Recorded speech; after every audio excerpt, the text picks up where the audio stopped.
Shalom, nous allons étudier le Daf Tzadik Vav dans Masechet Menachot. Nous reprenons 12 lignes à la fin du Daf Tzadik Hamoud Bet. Rabbi Yehuda Omer, Kol Masa'en Bifni. On a une marque dans la Mishnah entre Rabbi Yehuda et Rabbi Shimon. Est-ce que toute la fabrication des Lechem Apanim et des Lechamim se faisait à l'extérieur, pouvait se faire à l'extérieur de la Zara ou forcément à l'intérieur? Selon Rabbi Yehuda, forcément à l'intérieur. Selon Rabbi Shimon, même à l'extérieur. Amar Rabbi Abaou Bar Kahana. Ushtem Mikra Echad Arshu. Rabbi Abaou Bar Kahana propose de dire que les deux discutent à propos d'un verset dans Shmuel au sujet de David Amelech, lorsque David Amelech était déjà nommé roi, mais que il n'avait pas encore pris sa place, que Shaoul ne la laissait pas, et qu'il était en fuite, il avait besoin de manger, et il a demandé à ce moment-là au Kohanim de lui donner des lechem apanim. Donc Ve'u derech chol kayom migdash bekeli, il leur dit donnez-moi, parce que ce pain-là il est derech chol, il est d'une certaine manière en chemin, il est de manière profane, il a un côté profane. Avkiyayom Igdash Vakeli, et même si aujourd'hui il sera sanctifié par le Keli. Alors ici, Rabbi Abaou propose de dire qu'en réalité, David Amelech est arrivé au moment où ils étaient en train de cuire les pains et qu'il a discuté de la halacha par rapport à la cuisson des pains. Rabbi Yehuda Sava, Bechol Ashkechinhu Deka'afoulé. Selon Rabbi Yehuda, il les a trouvés le jour de Chol, vendredi, en train de cuire. Amalou, il leur a dit, mais attendez, des rechol, kafitoulé, mais vous êtes en train de le cuire des rechol, un jour de chol, la semaine, et c'est un problème, pourquoi? Av kayom migdash bakeli, puisqu'il sera sanctifié aujourd'hui, donc ici, on voit que selon cette lecture-là, et c'est ce qu'on propose pour Rabbi Yehuda, les kelim du Beth Amikdash, donc les fours, le haïsaron, tout ça, ça sanctifie la pâte, ça sanctifie le pain. Donc comme il est sanctifié depuis vendredi, quand vous allez lui laisser passer la nuit avant de le mettre dans le shulchan, il y aura un problème de lina, et donc c'est ça la remarque de David Amelech. Autre vision qu'on propose ici pour Rabbi Shimon peut-être qu'il penserait, ça va, qu'au contraire, il arrive un Shabbat, et il est trop en train de cuire les lechem apanim. Il leur a dit, mais est-ce que vous ne devriez pas le faire un jour de chol? Donc exactement l'opposé. C'est pas qu'il les a trouvé un jour de chol et qu'il leur a reproché de faire sa chol. Il les a trouvé Shabbat et il leur reproche, il dit, mais vous devriez faire ça le vendredi. Pourquoi? Midetano Mekadesh, parce que David Amelech aurait dit, mais c'est pas le four qui sanctifie, c'est finalement Shulchan, la table, Shulchan de Mekadesh. Et donc, même si vous le fabriquez, que vous le cuisez la veille, il sera pas Kadosh, tant qu'il sera pas sur la table. Et donc, il y aura pas de problème de lina, donc c'est pas la peine de le faire Shabbat. Et comme c'est pas la peine de le faire Shabbat, c'est même assourd de le faire Shabbat. La Gemara nous dit non, ça peut pas être ça. Est-ce que tu peux dire qu'il est arrivé au moment de la cuisson? Dans les versets, on voit bien que les pains sont déjà prêts. Dans le passage là-bas de Shmuel Verti, c'est marqué. Mettez-le Kohen Kodesh. Le Kohen lui a donné du Kodesh, donc des pains. Car il n'y avait sur place rien d'autre que les pains de Kodesh, les Apanim, à Moussarim, qui avaient été déjà enlevés de devant Hachem. C'est-à-dire que c'était des pains qui, lorsque David Amelech est arrivé, étaient déjà cuits et déjà même enlevés de la table.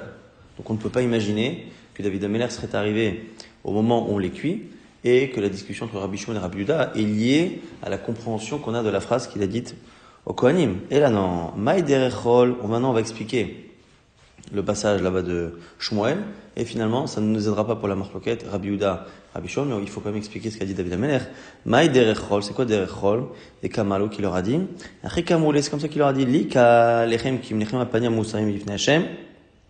Alors, il dit, comme les Kohanim leur ont dit effectivement qu'il n'y avait que des pains de lechem apanim qui étaient enlevés du shulchan, il a dit, il leur a dit, c'est pas un problème. Non seulement ceux-là, parce qu'ils sont déjà enlevés justement des kavan, des nafaklem imiaïla, puisqu'ils sont enlevés du shulchan, ils peuvent être mangés par les Kohanim. S'ils peuvent être mangés par les Kohanim, il n'y a plus de issour me'ila, il n'y a plus de issour grave minatora de consommer pour un non-Kohen. Donc des recholhu, c'est déjà presque profane. Et là, afilou et yachnami, et même les pains qui sont maintenant sur le shulchan, ayom yigdash bakeli, qui ont été sanctifiés aujourd'hui, avoulei delichul, vous pouvez me les donner. Pourquoi? Mesukanhu, parce qu'il était en danger. Il était affamé à tel point que c'était un danger de mort. Donc il n'y a pas de problème de transgresser. Rabbi Yehuda et Rabbi Shimon maintenant, Big Gemara appliqué. Donc la Gemara conclut que finalement, Rabbi Shimon et Rabbi Yehuda, elle n'est pas liée à un verset, à une compréhension d'un verset, mais liée à une massorette. Comment chacun a reçu l'enseignement. Et la preuve, la Gemara nous dit, Dai Kanami, la preuve des Katane Rabbi Shimon, de l'expression de Rabbi Shimon.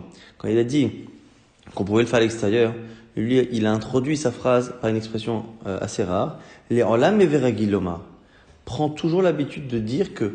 Prends l'habitude de dire que le lechem apanim, on peut les préparer à l'extérieur. Pourquoi il a annoncé sa halakha en disant prends l'habitude de? C'est parce que c'était une halakha orale et que pour pas l'oublier, il faut prendre l'habitude justement de la répéter. Donc, chez lechem apanim, kshirot bazara ou kshirot abed pagi, shma amina. La Gemara dit effectivement, c'est bien une preuve que finalement, c'était une Gemara, c'est-à-dire un enseignement oral. Nouvelle Mishnah, Chavite Kohen Gadol. Les chavitim qu'apporte le Kohen Gadol tous les jours, les menachot quotidiennes du Kohen Gadol, ishatan, varichatan, vafiatan, bifnim. Toute la préparation de la pâte jusqu'à la cuisson se faisait à l'intérieur de la zara. Dochot à Shabbat, et ça repousse le Shabbat. Trinatam, varkadatam, et nodach Shabbat. Par contre, ce qui est possible d'être fait avant Shabbat, le fait de moudre les grains de blé et le fait de les tamiser, ça par contre, c'est pas doché Shabbat. Klal Amar Rabbi Akiva explique la règle. Kol melacha shev shala asotam erev Shabbat, toute melacha qu'on peut faire avant Shabbat.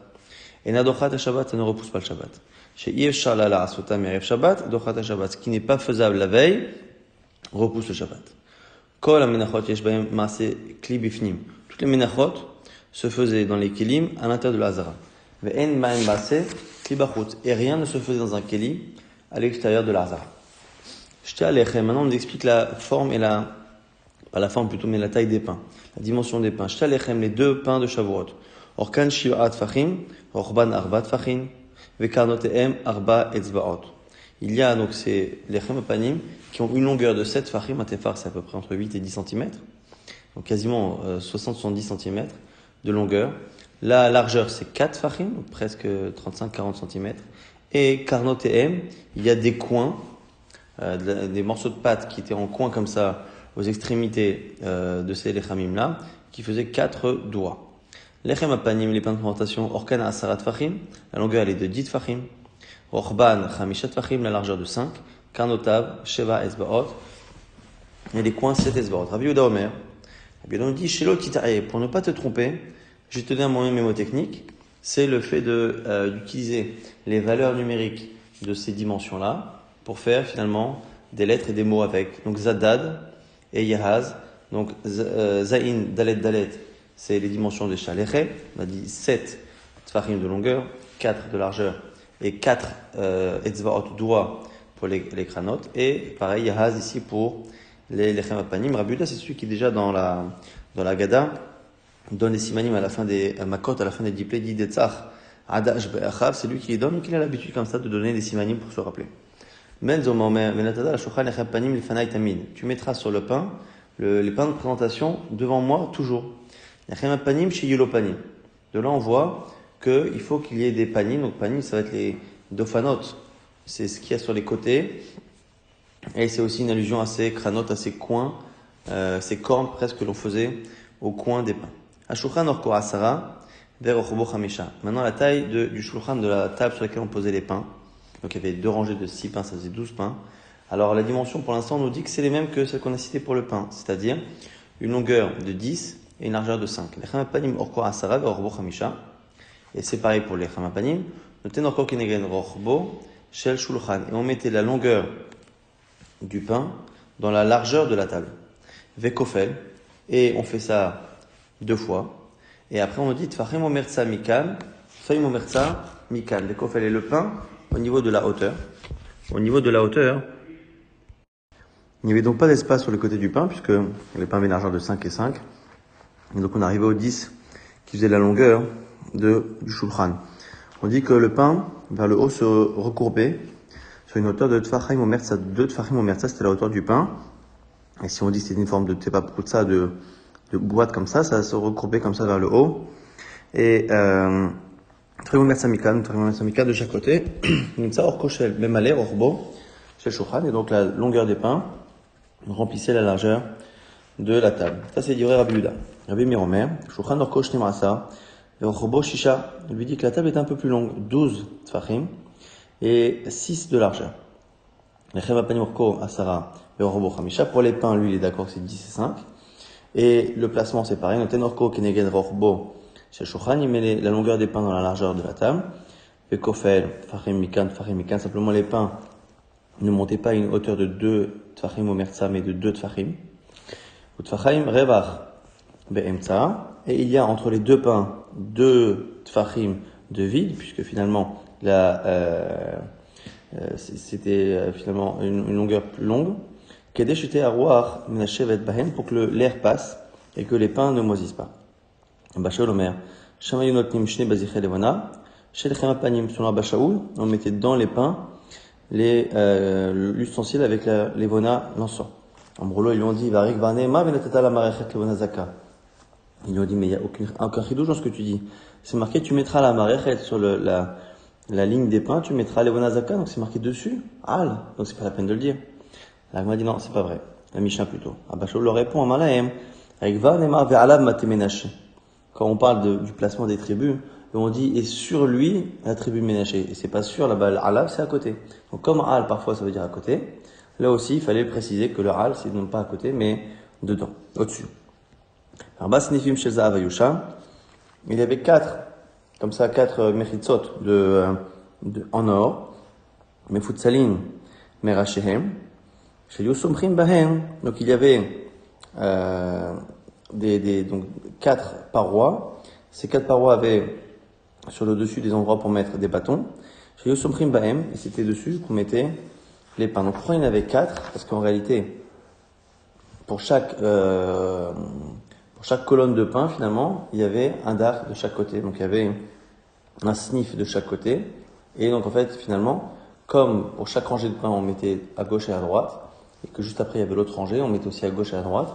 Finalement, on a quatre dapim, deux collés d'un côté, et deux qui se suivent aussi à droite. Shnaim le Sederze ou Shnaim le Sederze. Et Srim Ushmona Kanim, et au milieu il y avait 28 bâtons, Kechatzi Kane Chaloul, qui était fait un peu comme un roseau qui est coupé en deux, c'est-à-dire comme ça un peu incurvé. Arba Asal le Sederze, Arba Asal le Sederze, donc 14 pour chaque colonne de pain. L'Osidur Kanim, Velon etilatam dochet à Shabbat. Ni le fait d'enlever les kanim, ni le fait de les remettre, ne permettait d'être fait Shabbat. On ne pouvait pas repousser Shabbat pour ça. La Nichnas Merev Shabbat, on le faisait Erev Shabbat. Et notamment les Orko Shel Shulchan, on le mettait dans la longueur de la table. Kol Akilim Shel Yuba Mikdash, Orkan et Orko Shel Bait. Et on nous confirme ce klal-là, que finalement tous les Kelim, leur longueur était positionnée dans le prolongement de la longueur du Beit HaMikdash. Et donc c'est pour ça que les Kelim eux-mêmes et les barres qu'il y avait parfois dedans étaient toujours dans la continuité de la direction de la longueur du Beit HaMikdash. On reprend le début de la Mishnah, on avait dit Kol ha-menachot yesh bahem ma'aseh kli bifnim. Toutes les menachot, ce qui se faisait dans des kelim, se faisait à l'intérieur de la zara. Shalou et Rabbi, on a demandé à Rabbi Zominain, cette halakha, d'où la connaissons. Amalaïn leur a répondu Areu omer se marqué vayomer elav zamakom, shayiva shelusham ha-kohanim dans Yecheskel. Voici l'endroit dans lequel les kohanim cuiront et à Hacham, et à Khatat, les korbanot Hacham, Khatat, Shayofu et Mincha, ils vont cuire le Mincha, les Vitiot aussi, et les Khatzar et Chitona, sans les sortir dans la cour extérieure. Et le fait qu'on ait mis Mincha, Khatat et Hacham ensemble, Mincha devient des Hacham et Khatat, ça veut dire que le Mincha a les mêmes restrictions que l'Hacham et Khatat. Ma Hacham et Khatat, Teronim Keli. Il y a une manière que pour Hacham et Khatat, il faut des klim. Af, Mincha, Terona Keli, pareil pour le Mincha, il faut kli, et aussi à l'intérieur, et non pas dans le Khatzar. On reprend la Mishnah, on avait dit que sur la dimension de la table, on avait une marloquette. Est-ce que c'était 10 et 5, comme les pains, ou est-ce que c'était 12 et 6, un peu plus large que la taille des pains? Amar Rav Yochanan, les livres Omer, Tfachem Omer Tzakofel, celui qui dit que les pains avaient une hauteur de 2,5. Donc ça, Shulchan Mekadesh Chamisha Asar Tfachem Lemala, c'est-à-dire que le Shulchan a la force de sanctifier le pain sur une hauteur de 15, puisqu'il y a 6 pains sur la hauteur, et que chacun fait 2,5, 6 fois 2,5, on arrive bien à 15. Les livres Omer Tfachem Kofel, selon Rabbi Meir qui dit que les pains n'avaient une hauteur que de 2, donc ça Shulchan Mekadesh Nema Asar Tfachem Lemala. Le Shulchan Mekadesh que sur une hauteur de 12. Donc on m'a dit, mais attends, c'est vrai que les pains chacun faisaient 2 ou 2,5 en fonction de la marloquette Anaïm. Simplement entre les pains, on a dit qu'il y avait des canim, des bâtons. Et donc les pains étaient sur les bâtons, donc les bâtons prennent un tout petit peu de hauteur. Et donc finalement, à la fin, multiplié par 6 pains, ça fait un peu plus que 12, un peu plus que 15. L'agma dit, bah, il y a kanim, il y a les kanim. L'agma dit, en kanim, chakouem et chakarléou. Les kanim étaient enfoncés dans le pain. C'est-à-dire qu'on faisait en sorte, quand on cuisait les pains, de laisser une place pour ces kanim-là. Donc on faisait des rainures dans le pain, de telle sorte à ce que ça se pose dessus. Alors l'agma dit, je comprends pas. À quoi servent ces kanim? En tout cas, le fait qu'ils soient ouverts. Mishum ya'apush lechem, pour éviter que le pain moisisse en étant posés les uns sur les autres. Sauf que marché lechem. Mais si tu dis que ces canim-là étaient complètement rentrés dans le pain, au final, on se retrouve à avoir un pain qui va moisir parce qu'il n'y aura toujours pas de révar d'espace en dessous. Alors, Gma dit dans des bacs bas les pourta. En réalité, on les mettait un tout petit peu au-dessus. Donc, le canet prenait quand même un peu de hauteur. Alors, Gma dit vaïka ou pourta. Donc, il y a cette hauteur-là qu'il faut compter pour on a dit 12 et 15. Alors, Gma dit kevan delo avait tefar, puisque c'est moins que un tefar. Le chachivlé, c'est négligeable et on ne l'a pas cité. Mais effectivement, en réalité, c'est un peu plus que 12, un peu plus que 15. On m'a dit, vaïka bazéchin, il y a les bazéchines dans lesquels on mettait la levona. On m'a dit, gavé de lechem avuyadve. Les bazéchim, on les mettait au-dessus des pains qu'il y avait tout en haut, mais ils étaient dans la partie creuse du pain. Et donc, du coup, ils ne prennent pas une hauteur en plus que celle des pains. Donc, c'est bien 15 et 12. Vaïka kranot, là, on m'a dit, mais il y a les coins, on a dit les sortes de cornes qu'il y a sur les pains. Là, on m'a dit, kranot, les gavé de lechem, on les repliait vers le pain. Lechem alaïlo, nach, les. Et donc, du coup, les pains pouvaient bien être mis les uns sur les autres et sur les cranotes des autres. Et donc, du coup, chaque pain ne prenait vraiment pas plus que 2,5 ou 2 en fonction de la marloquette. Elle m'a dit, Ve'aika misgarto. Il y a misgiret, c'était misgiret tefar, comme c'est marqué dans la Torah. C'est une planche, comme ça, qui faisait un tefar et qui, a priori, était placée sur la table. Et donc, du coup, il y a la table. Et avant d'avoir même les 2 rangées de 6 pains, on a déjà une misgiret tefar. Et donc, finalement, le shulchan, comme c'est lui qui est mekadesh les pains, si on dit qu'il y a une misgiret au-dessus de un tefar, ben ça veut dire que finalement, il a la possibilité d'être mekadesh jusqu'à une hauteur de 15 plus 1 ou de 12 plus 1. On m'a dit Kemandeama misgarto le mataita. Celui qui a parlé, Rabbi Yochanan, pense que la misgiret, elle est en dessous de la table. Donc cette planche-là de un tefar, ça va être une discussion, est-ce qu'elle est au-dessus du shulchan ou en dessous du shulchan. Ou le mandeama misgarto le mala. On m'a dit celui qui dit que la misgiret était au-dessus. Alors, par Kourdé, par Keda, on a un problème ici, nous dit l'Agmara, c'est que finalement, comment expliquer cela? Celui qui dit que c'est au-dessus, il faut bien arriver à ce chiffre-là. L'Agmara dit celui qui dit que c'est au-dessus, eh bien, il va dire que finalement, elle était un peu incurvée.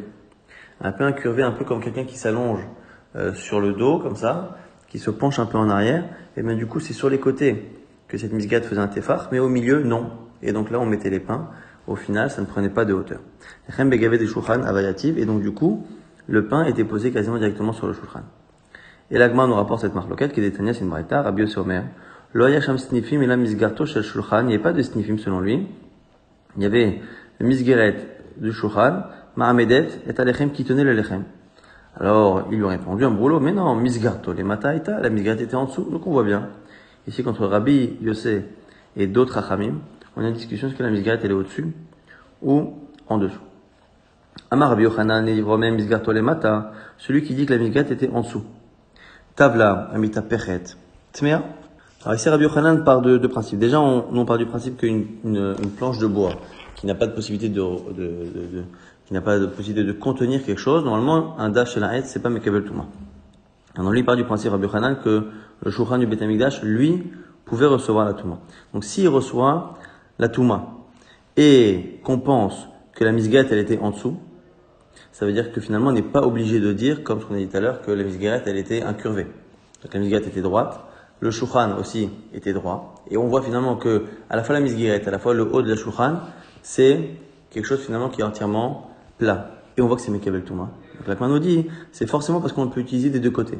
Et que du coup, une planche qu'on pourrait utiliser des deux côtés, serait mekabel touma.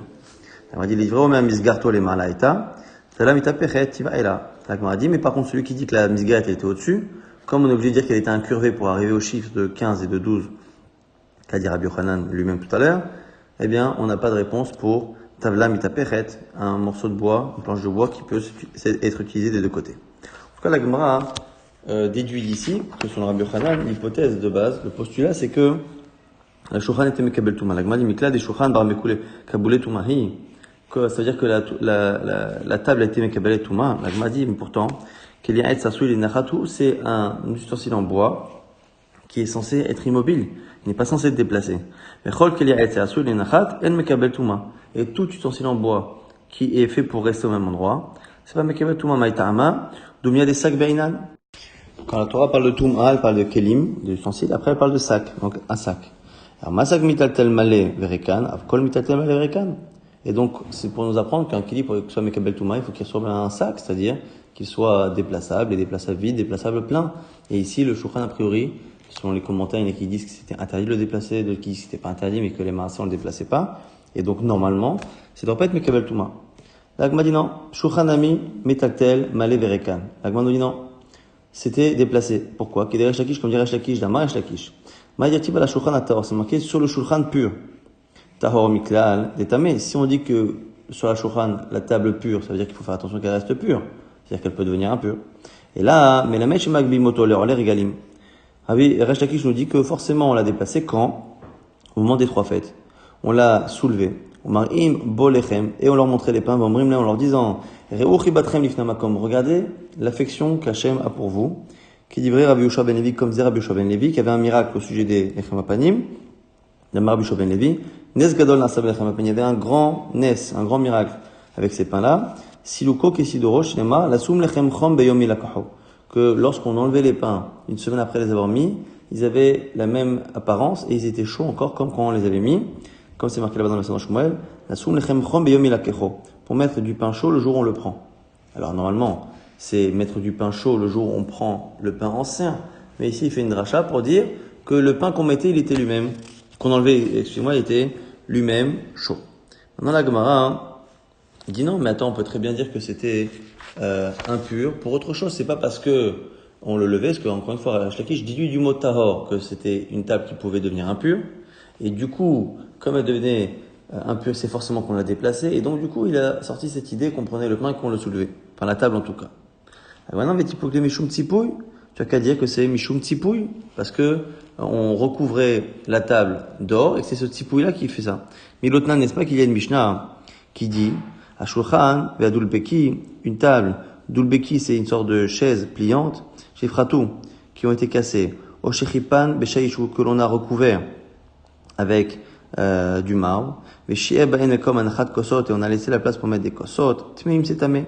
Et Rabbi Yehuda Omer, mais comme un achat chatichot shier, in iloshialo. On voit que ça dépend si on laisse ce qu'on appelle ici makom un achat chatichot. On verra demain exactement c'est quoi la nuance, mais en tout cas on voit ici qu'a priori, à partir du moment où on a recouvert de quelque chose, eh bien le keli reçoit la touma, même si à la base il ne devait pas la recevoir. Donc on a qu'à dire que c'est pour ça que le Rabbi Yochanan a dit que la table pouvait devenir impure et qu'on a dit tahor dans le verset, et pas forcément parce que la table était déplacée pour être montrée à ceux qui venaient aux 3 fêtes.